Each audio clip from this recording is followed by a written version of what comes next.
Happy Wednesday, everybody. Andy and Steve from WagerTalk.com going over the road to millions on Wednesday, July 26th. We've got a lot to get to today. We are going to go over the week recap.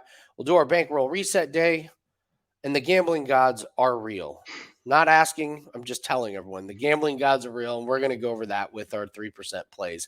We'll talk about our upcoming plays, and then we will do our streak of the day. So, recap on the week, Steve. Wasn't a great week. We actually salvaged quite a bit over the last couple days somehow. So, really minimizing what could have been, a really, really terrible week. Baseball, checking in with the baseball department, Steve. Update on the last week. So it wasn't our greatest week. Obviously, it was our first down week in quite a while, unfortunately. But we seemed to right the ship last night. A nice 2-0 night. It was great because we had lost 4 straight prior to that, so we really needed to make things right there. And did the week strong. Looking to start off the week tonight on the right foot and keep things moving. Looking for another winning week. That's what we're looking for every single week. Keep stacking them up, and we'll be out. We'll be out on top at the end.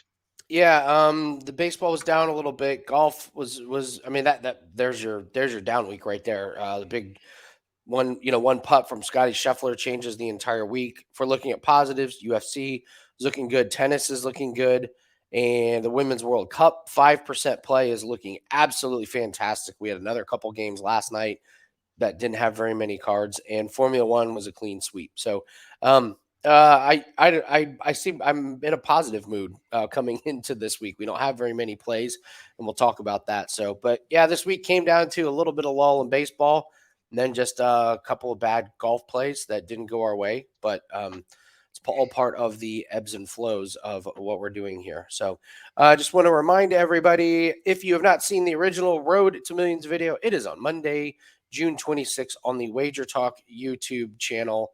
If you haven't gotten the Bankroll Builder spreadsheet, the link is in the description of the original video from June 26th. And remember, our goal is to turn $1,000 into $1 million. We're looking at our bankrolls like investment portfolios or retirement accounts. We're not gambling, we're investing. Average annual return on a 401k is 5 to 8%. We believe that we can do much better. So just a real quick, always good to check in on the rules here. Keep the 3% per week in mind. We're not always going to hit it. We certainly didn't hit it this week, but we do not want to make it worse. If we don't chase the losses, we don't get into the drunk betting, and we do not pull the money out of the bankroll long term, we're going to be really good. So, all right, let's do the bankroll reset here, Steve. All right, so what we're looking at here is last week we were at 1,100.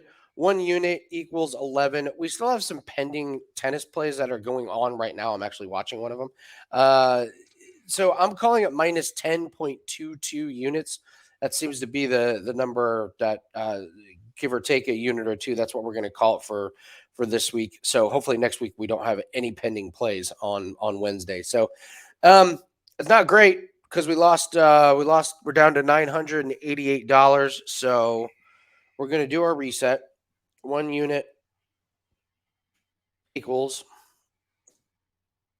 $9.88. So that's what our unit is going to be moving forward for the bankroll. So it's just kind of a bummer week, but love where we're at for the year.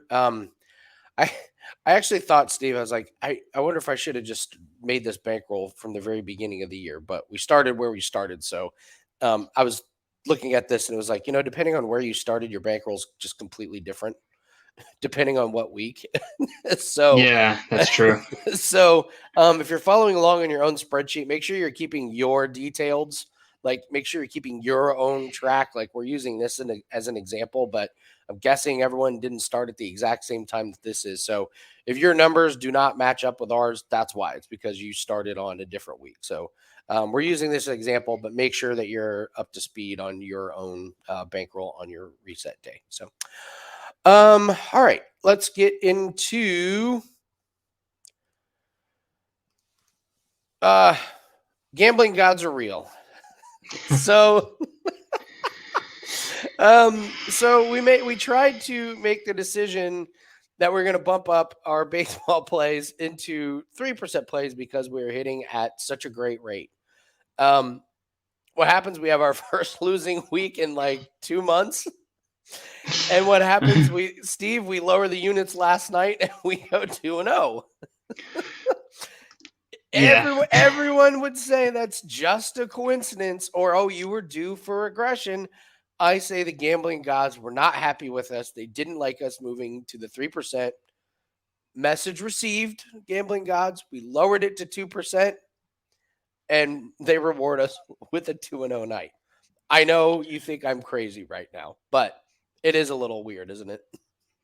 It really is. I don't even know where to go with it. It's just wild. It's like I knew the second we lowered it yesterday that we were going to win those plays. I knew it, just like I knew we were going to lose the ones when we upped the night we upped it. You know what I mean? I just didn't know we were going to lose 4 in a row for the first time in forever. Months. Since April. You know what I mean? So I mean, you got to be happy about that, not losing that many in a row since then. Yeah, but the gambling gods spoke, and it's real. I believe too. How can you deny it? It's just crazy. It's wild. You can't. So, I was over at my my buddy's house. He's been following Road to Millions. Hi, Guido. That's my buddy. Lives on the other side of the lake.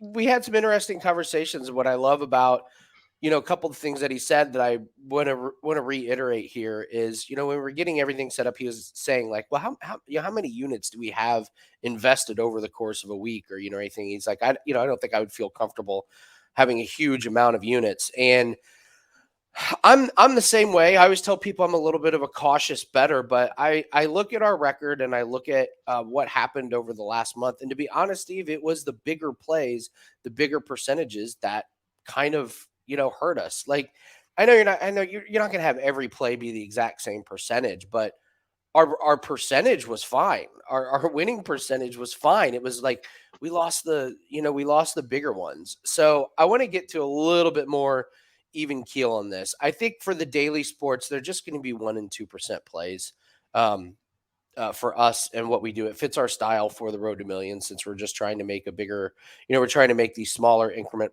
of profit, but I also don't want to lose a whole lot. So baseball is just going to be 1% and 2% plays. I have 2 golf plays up. Those are going to be 2% plays. And we did put up a 3% UFC play, but I put that up on Sunday before I really had a chance, to think about it. But we look at our tennis plays, and we're doing fine when we're playing these 1%, 2% plays. So I think we're really going to work on how many units do we have at risk.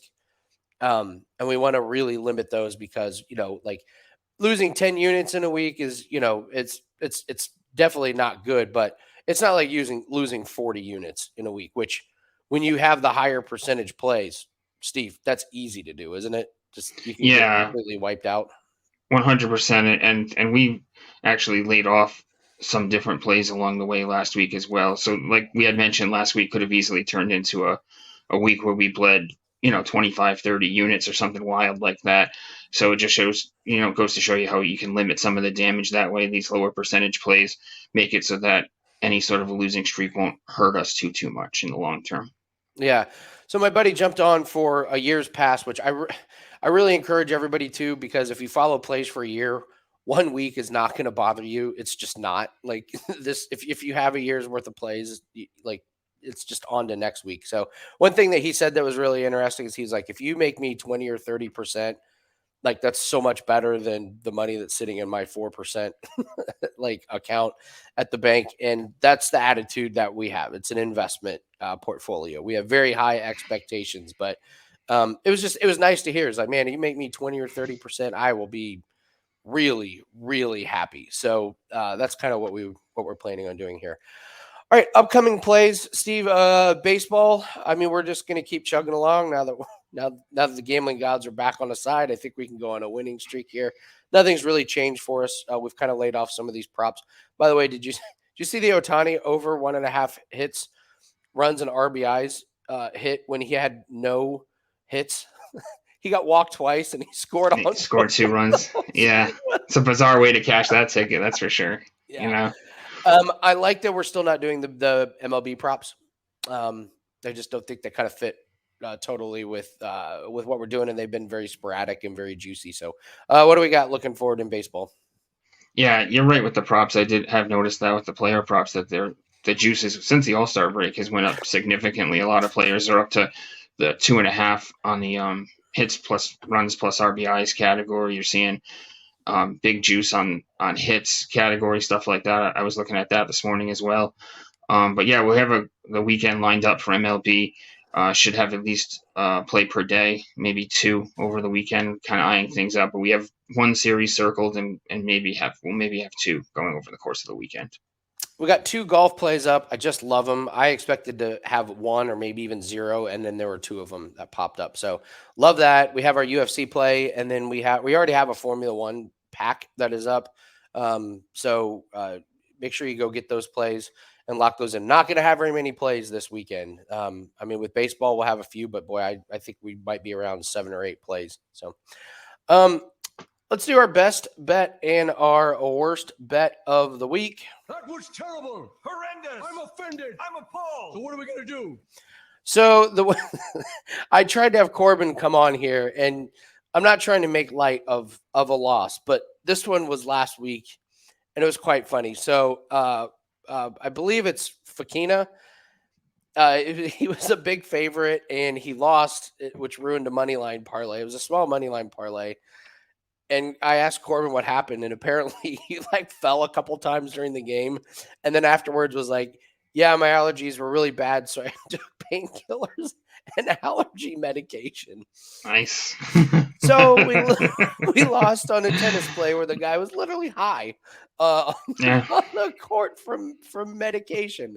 So that would have been nice to know as a big time favorite that you were popping prescription pills before you went out there. So that was. I mean, losing a 5% play is always bad, but losing to a guy that took a bunch of medicine before his match was definitely not good. The best there is, the best there was, and the best there ever will be. All right, Steve, last night, Guardians get it done. Yeah, 5-1 victory covering the run line for us. Big night for the catcher out of the 9-hole, Bo Naylor. 2-run blasts. Hit 2 home runs coming into the game, so he doubled his home run production on the season. We'll take it. Great job by the Guardians last night. It was a no-sweat victory. Yeah, and might as well just talk about the Dodgers here real quick. I mean, my God, they did what we thought they would, which was they got at least 1 win out of the Monday or the Tuesday, so we walk away with a split. But I don't know if we've had a come from behind victory like that one last night. Not this season. Yeah, it was wild. Just to come back from that in the 9th inning, they were down by a bunch, and it was a huge comeback. Outman had the big hit at the end there. It looked like it could have been a home run. It ended up being an RBI double to drive in the final run. They could have gotten the job done in the 9th inning. They almost did. But it took 10th inning, got the job done 8-7. We had the Dodgers on the money line. Went 2-0 the second we lowered our units a little bit. Absolutely. So, that was quite the they went up 7-3. I was like, are you kidding me? And then it was late, and I wanted to get to bed, and then it was like, no, you're just emotionally invested. You're not going to bed. Yeah, right. Seriously. With that. So, all right, let's talk streak of the day. Woo! We're streaking! We're streaking! Woo! All right, this is not a player prop. We're looking at the Rays run line. It's plus 125. How did this make our streak of the day? Well, it's a fate on the Marlins. All-Star break, 1-9 since the All-Star break. MLB history. On the bad side of it, though. But on the other side of things, actually to the Marlins, they are 6-3 to the run line as well, since we're talking about a run line bet here. Wow. Rays, not too much better, though. 4-7 to the run line since the break. And looking at Eflin here. Go ahead, I'm sorry. Oh, God. This is what I wanted to talk about here, is this guy having letdown games. I mean, he started, you look at it on paper, he should have the better starting advantage over Alcantara today. But he's had a couple of rough outings we've seen him pitch poorly against the Royals twice, a rough start against the Athletics, and but last time out, against the division rival Orioles. 7 shutout innings, 3-0 victory. So I'm wondering if he has some letdown games, and if this is going to be a game here where the Marlins have. It's a spot here where he could easily have a letdown game. Yeah, he definitely let us down. I remember that game where he was pitching against one of the terrible teams. Just got smoked. I was like, what are you doing, man? So Yeah, the Marlins have just been in rough shape since the break. Like I said, it's 1-9 is the worst start. Obviously, you can't do much worse than that. They literally could be 0-10 if it wasn't for a 10th inning single by Arias, and so they could easily be 0-10. Well, that play is not going to quite make our card. Can't pull the trigger on any certain direction, but it's definitely something to keep our eye on. And I don't know. It's one of those interesting things, Steve. We love these streaks. We love, fading these teams. I just don't think the Marlins are this bad. I wonder if we're getting close to a buy low spot with them. Yeah, we could be. We rode them at one point earlier in the season, and they were actually pretty hot. It was prior to the break, actually. Right before the break, they were running pretty hot, but they've really hit the skid since then. We actually had taken them in one game and took the L, and then jumped right off them. Luckily, because they ended up losing. We would have ended up splitting and juicing out on the next 2 games anyway. So. And one of the things that we're always keeping an eye on is which teams are going to be sellers. Who's going to be trading away. So those are going to be great fade teams. I mean, are the Angels number one? Are they the ultimate number one trade spot? Once they start trading guys, it's time to fade them. Is that kind of where we're at? Yeah, I mean, with the Trout injury, I don't know if it'll happen. There's a lot of talk, about Ohtani getting moved though, and if that were to happen, obviously the Angels at that point would be a great fade team, and then you could really look at whoever Ohtani went to as a team. That would obviously be a huge upgrade. Getting that as a pitcher hitter combo like that, it's just unheard of. With a guy like Ohtani, if you lose him in a trade, I mean, I know he's going to be a free agent. It's going to be pretty hard for them to convince him to come back to this winning situation that he's in. Can you imagine with one player you lose your best hitter and pitcher in one guy? Or in the other team adding their best hitter and best pitcher in one shot. It's one guy. Yeah, it's going to be amazing when he comes to Boston. It's going to be. Oh, really? They have the prospects to get it. They have the prospects to get it done. So. Oh, that's hilarious. That's hilarious. Yeah, I was thinking about that. I was like, God, in one player, they're going to take a massive hit to their pitching staff and their hitting. Oh, my God. Oh, what a nightmare. What a nightmare for the Angels. So, all right, guys. All right, guys. You can use the promo code Andy30 to get your 30-day pass to get the next 30 days good through the end of the month. So make sure you wait until the last day of your pass so you're not, doubling up a couple days. So go ahead and get those in, and got a great feeling about this week. Should be a really, really nice bounce back week. We don't have a lot of plays, and I don't think we need a lot of plays to get back on the winning track. So get those plays in tonight. MLB play of the day is up. UFC play of the week is up. Golf pack is up. So not a lot of plays, but some really, really awesome ones. So let's have a great Wednesday, everybody. Have a great day, and we will see everyone tomorrow. Good luck tonight.